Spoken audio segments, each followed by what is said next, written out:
So today I want to show you how I upgraded my calculator to add in using if, elif, and else statements. So this is where we left off, where right now the user has to enter the length and width in centimeters, and then I can give them the area in centimeters squared, but then I added a conversion where I could change the area to inches squared.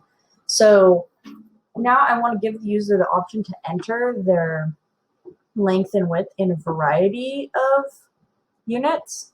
So it's going to get a little bit more complicated. So this is the same part I had before, and then this is all the code that I added. So let's kind of take a look at it. So the first thing I wanted to do was ask for user input with varying units. So you've seen me do this before. This time I'm not going to type it out. I'm going to kind of just go over it. I added a text box to add this label. Then I added a code box.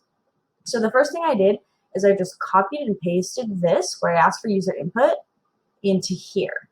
Now the only thing I need to change is instead of saying what is the length in centimeters, I'm going to ask them what is the length and then ask for the units. So I said, what is the length of your rectangle without units?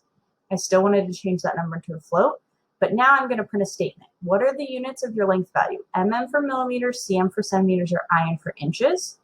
Okay, and then it's going to ask for their input for the length units. So it's going to collect the length and then the length units from them. There's three options. And the same thing for the width. What is the width? Change the value to a float. What are the units? Collect the width units from an input box.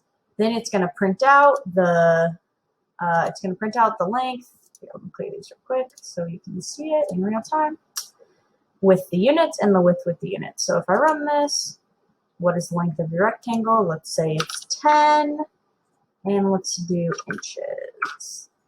And now it's asking what is the width of your rectangle. Let's say it's 5 inches.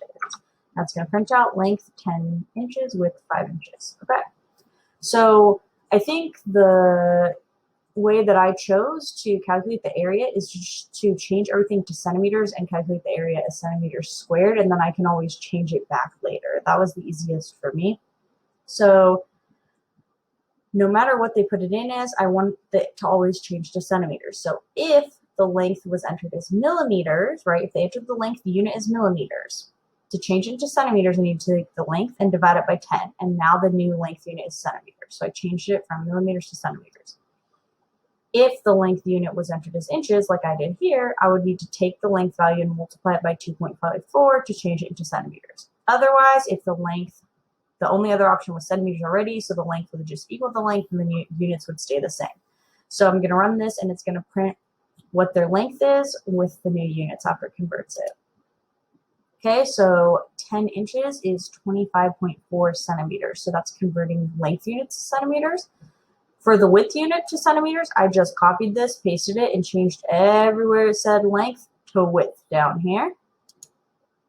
Okay, so the width of 5 inches is 12.7 centimeters. So now that I have both of my length and width in centimeters, I can calculate the area in centimeters squared. So you've seen this before, area from length times width. The area of your rectangle is what the area is, centimeters squared. Boop, there it is.